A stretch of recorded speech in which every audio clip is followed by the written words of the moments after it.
هو المطر زود نعملها.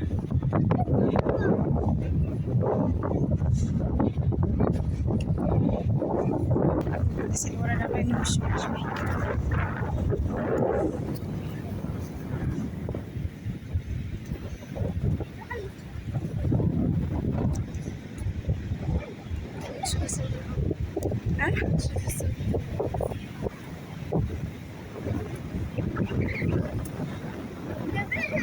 ازيكم يا حبايب قلبي، عاملين ايه؟ وحشتوني جدا جدا. تعالوا كده معايا نشوف الرحلة الجميلة ديت والجو الجميل دي. شايفين كده الغروب؟ طلعنا كده شوية على البحر نتمشى يا جماعة. طبعا مفيش حد ينزل البحر الوقت في الجو البرد ده والمطرة اللي كانت نازلة الخفيفة دي. اللهم صلي وسلم وبارك عليك يا حبيبي يا رسول الله. تعالوا كده بسم الله ما شاء الله. البحر المية كانت دافية جدا. احنا قلنا بس ده المية تبقى ساقعة جدا، لقينا المية دافية جدا لدرجة واحنا كده قاعدين على البحر بقى الولاد كده يجروا على الموجة، عايزين يستقبلوا الموجة. أول ما تقرب منهم يطلعوا يجروا كده يمشوا بعيد عن الموجة. بس الحمد لله كلنا الكوتشيات بتاعتنا بقت كلها مية. تعالوا بقى كده شوفوا الجو الجميل ده والطبيعة. وكان في ناس بتتمشى برضو على البحر. احنا قلنا مفيش الا احنا بس، في ناس كتير كانت بتتمشى كده على البحر، كل مجموعة كده ماشية مع بعضها كده وبتتمشى. شايفين هنا مهاب ومراد بيقربوا ازاي على الموجة، ومحمد كمان، وأول ما الموجة تقرب عليهم بيطلعوا يجروا كده يرجعوا لورا. شايفين هنا بسم الله ما شاء الله عليهم. هنا بقى كده تمام. الموجة عالية جدا، الموجة طريقة الهوا كان شديد والموجة عالية جدا. بس زي ما انا قلتلكوا المية كانت دافية، ما كانتش ان هي ساقعة بدرجة اللي هي مثلا حاسين واحنا قاعدين كده في الشقة ان المية بتبقى ساقعة ازاي، مع ان احنا سبحانك يا رب احنا في الشتاء والمية نازلة دافية.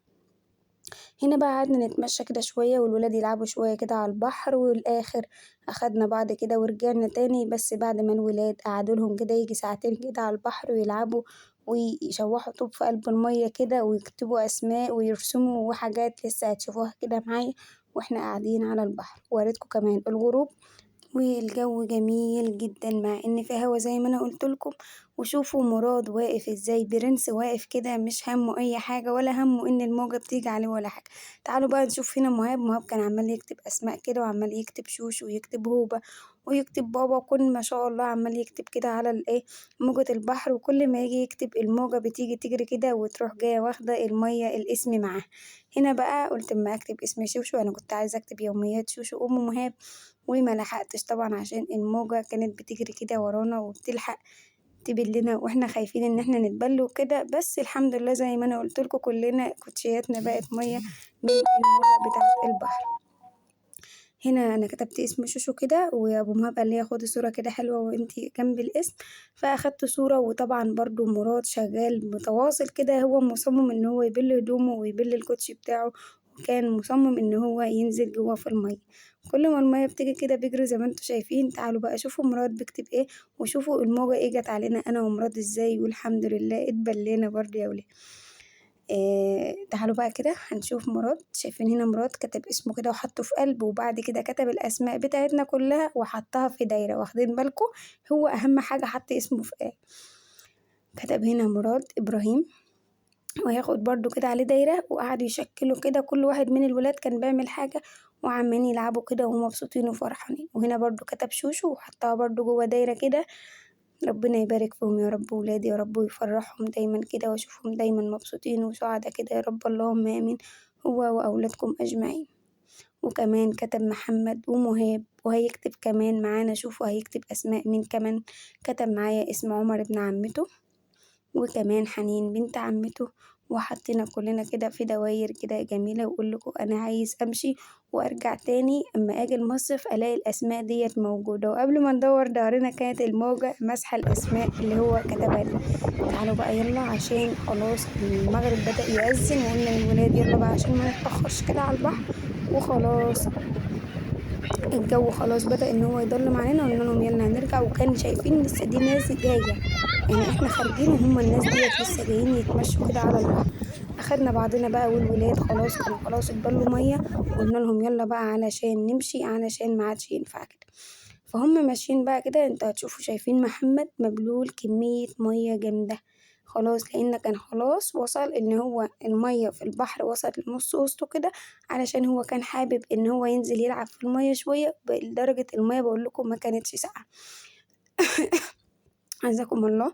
هنا بقى وإحنا راجعين باوريكم الطريق وباوريكم هنا الناس كانة كده من البرد ومن الهوا مقفّلين على نَفْسهم.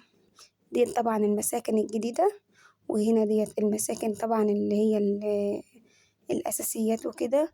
وعلى الطريق بقى وإحنا ماشيين والولاد برضه ماشيين عمّالين يلعبوا كورة كده، وقالوا يا ماما يالّا صورينا وإحنا بنلعب كورة وبنعمل تحدي يشوف مين اللي هيسبق التاني.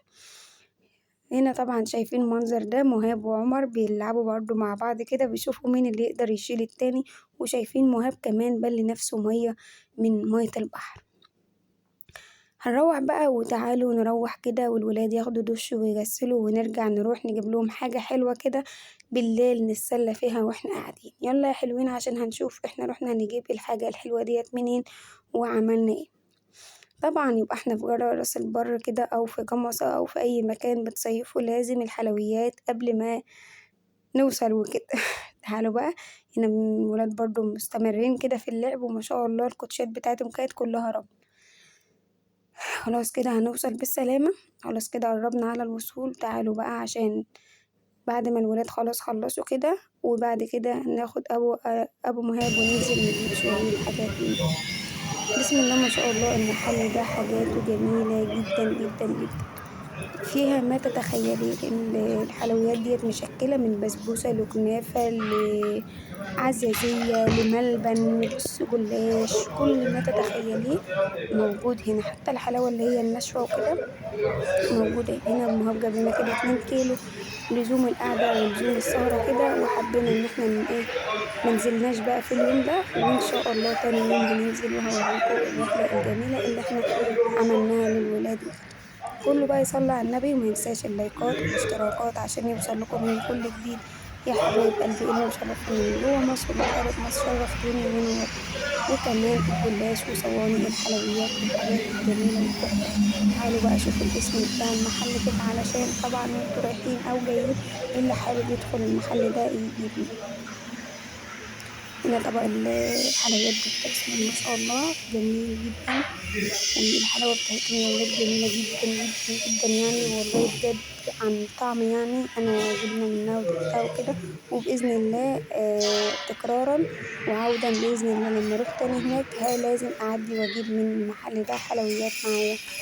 وكمان اللهم صل على النبي المشبك الأحمر ده موجود كمان، اللي جربه يقول لي عليه لإن أنا كنت عايزة أجيبه أجربه بس قُلت أما أسأل حبايب القلب.